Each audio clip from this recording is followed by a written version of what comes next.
Hey guys, so I've put a link in the description box below to the prophetic dream I had some months ago where I was shown by God via the Holy Spirit this huge war in Ukraine, and it's all, make no mistake, it's already huge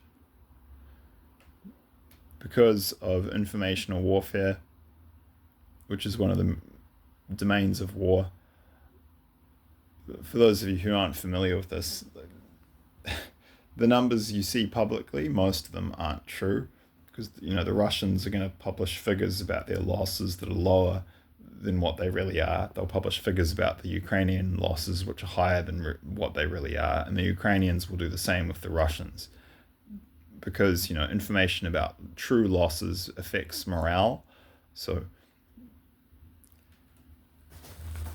deception is a critical part of warfare. Sun Tzu talks about this in The Art of War, and creating confusion. That's why we have the fog of war concept, where people don't understand what's going on. There's lots of confusion because controlling information and using information is a critical aspect of warfare, a more subtle one. So yeah, right now the war in Ukraine, this is, if you really zoom out from a 35,000 foot view / satellite view perspective, we can see that this is the biggest conflict since World War II. It's already, I would be surprised, even putting all prophetic dreams aside, if it doesn't turn into the Third World War very soon, because it's looking like the start of it.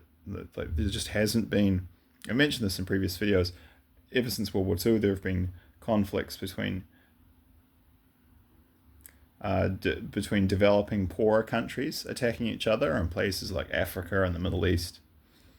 And there have been conflicts where developed industrialized countries like the United States has attacked small, poorer, developing countries. But we haven't had great power conflict where developed, advanced, industrialized countries like Russia and the US, or Russia and many Western European countries, are fighting each other directly since World War II. When that happens, that's World War. So, and yeah, obviously, many countries beyond Ukraine are involved in this war. They're sending instructors, they're sending weapons. They do have troops on the ground fighting. That's not publicly widely known, but American special forces, British special forces are fighting on the ground in the US, in Ukraine, probably from many other Western countries too. There are like a lot of French troops in Ukraine now. Hundreds and hundreds, probably thousands of troops from Western countries have died in Ukraine already, and the Russians will do this thing where they'll find where the military instructors are from NATO countries, and they'll find where they're sleeping in hotels, and they'll just hit the hotels with hypersonic missiles and kill dozens or hundreds at once. It's already colossal in scale and gloves off, but it does look like it's about to go to a whole nother level. So I've put a couple of links in the description box below. You can go there to check them out. The most important one is on Twitter. I've put the link below. It's from Twitter, but you can't see it if you don't have a Twitter account. But there are proxies, websites, which allow you to view tweets without having a Twitter account. There's one called NATO. So I've put the link to this tweet on NATO so that you can view it without having a Twitter account. I have Twitter. I don't post any tweets. I just use it for news. I would recommend getting Twitter for news if you're interested in truth and staying up to date on these conflicts. Twitter's not perfect. They still do censor some things, but it's much better than the mainstream media, and it's faster. So basically, we're at a turning point now where the West is really aggressively pushing for Ukraine to be able to use. Ukraine wants to do this. Ukraine's asking for it. And it looks like the UK and the US are in the process of authorizing Ukraine to use long-range missiles to strike deep within Russian territory. And so the tweet below, Vladimir Putin is just calmly explaining, this is again why it's good to have Twitter. You'll be able to see stuff where, like, from the Russian media, and where you'll see Putin talking. They never show that in the Western mainstream media. And he's calmly talking and explaining, if this happens, if so Zelensky wants this, and if the US and the UK grant it, and it looks like they're in the process of doing it right now, if they grant Ukraine the ability to use Western provided long range missiles like the German Taurus missile, the British Storm Shadow missile, there's a whole bunch of missile systems like that ATACMS, it's an acronym, and then there are others from the US. If NATO countries allow Ukraine to use these weapons, Putin explains in this video that that means direct war between open conflicts between NATO and Russia, and it's extremely significant when he says that. He's saying, okay, we're at war with all of NATO, and he explains it's because it's actually very interesting. Putin's really, really smart. He's very, very charismatic. And I think that's one of the reasons they don't let you see him speak in the Western media. I have mixed feelings about Putin. Part of me really, really likes him because if I'm honest, he's really funny and he's intelligent and he speaks harsh truths about the corruption in the West that need to be heard.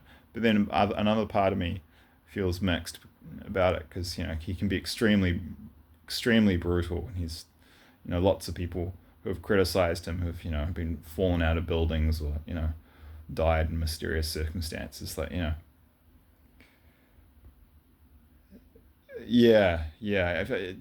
feel kind of neutral on Putin overall for that reason, but there's no doubt he has good and bad points, and bearing in mind my official posture on this channel is neutrality. I don't take sides. I don't take sides of any country, but say what you like about Putin. He's a brilliant speaker. He's incredibly intelligent. He makes most Western politicians, particularly not so much the European ones. The European politicians are smarter. The Anglo-Saxon politicians from Australia, New Zealand, Canada, the US, and UK. He makes them look like mentally disabled teenagers when they speak. And he's very charismatic. And intelligent. There's no doubt about that. He's just calmly explaining in this video that the reason it'll mean that Russia is at war with NATO if this happens is that the Ukrainians can't actually even launch those missiles without satellite targeting data from satellites. But they're not Ukrainian satellites. They're satellites from NATO, European countries, and from the US. And he said also, like, the operators who fire the missiles, they have to be specially trained in it. I think if you watch the video, he says they're not Ukrainian. So he explains the very clear, minutiae, the little details which validate the logic of what he's talking about. And then he said, then we'll take appropriate steps. I mean, he's saying, okay, right. So, and again, I don't take sides, but you got to admit, it makes sense. It's like, how do I put it? Basically, we're looking at Russia's been invading Ukraine. I don't support that at all, to be clear, because I'm not taking sides. But certainly in the interests of world peace, the best thing to do would have been to... I'm not necessarily thinking that Putin's interested in that. I think the Russians have long-term plans to go ahead and invade Europe anyway, but most likely... but at least the West could have tried, right? They could have tried to establish peace. They could have tried to tone the war down, but they haven't. They've been going at it like attack dogs and escalating. Definitely, and if you've looked at how things have played out since the Russian invasion of Ukraine began, you can see that clearly Russia's been much more restrained and willing to talk about peace, but it's the West that keeps sabotaging it and escalating. And it's very clear that satanic elites in the West want World War III.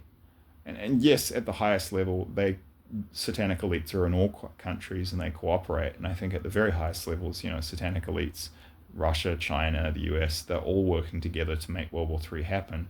But regardless, like, doesn't diminish from the fact, doesn't change the fact that the West is the essentially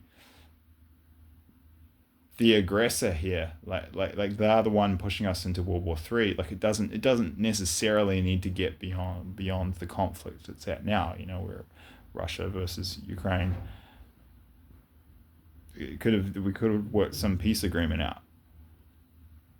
But it's the West that's pushing for World War III right now, regardless of what's going on at the highest levels with satanic elites. This is the reality. That's the neutral, objective reality. Is that? But it's more. It's not so much the Europeans. I think most of the Europeans really don't want are dreading it, and they really don't want World War. It's more politicians in the UK, US, and Israel, worst of all, actually. So Tel Aviv, London, and DC that are pushing us into it. And most Americans don't want it. I don't think most Brits want it either, but no one in the US or the UK has the same sense of dread and that they do in Europe, because all the European countries have experienced ground invasions and world wars before, whereas the US, UK, Canada, Australia, and New Zealand haven't. So people here are a lot more kind of blasé and sort of like, oh yeah, everything's fine. It's like, yeah, we're just on the edge of nuclear war, but I'm just, go to work and have my coffee and watch my TV shows, go out on the weekend with my friends. Everything's fine. Like, everything's not fine. In reality, guys, everything's not fine. Yeah, it's looking like that dream I had where I was shown these enormous, like I said, as I said at the beginning of the video, the conflict in Ukraine is already enormous. We're not seeing the true sense of that in the media because the numbers are being downplayed because of informational warfare. But these are battles on the scale of, some of the biggest battles on the Eastern Front in World War II. Maybe if not some of the biggest, Well, no, that's true. And you think it's bad now. It's about to go. It does genuinely look like, unfortunately, like we're about to move into full World War III mode, and then we're going to see NATO troops on the ground in Ukraine battling Russian forces directly. The implication of that statement, if Putin's saying if this happens, Russia will be at war with NATO, is that Russia will start attacking and potentially hitting with missiles, potentially tactical nukes, and attacking and invading other NATO countries. And it makes sense, right? If someone really starts punching you in the face, you've got every right to start punching them back. But the West isn't ready because Russia is so much stronger than most of us realize. I've had many dreams about that, and so have others. They're so strong, but they're hiding it. Whereas Jan de Villiers talks about this, he's been shown by God. Whereas the US, they vocalize their strength and kind of posture. Russia is incredibly strong, but Russia, she's very quiet. She hides it. She's hiding it. She doesn't want people to know. But the bear is very, very dangerous. And sadly, I think that dream I had is fulfilling. I hope I'm wrong, but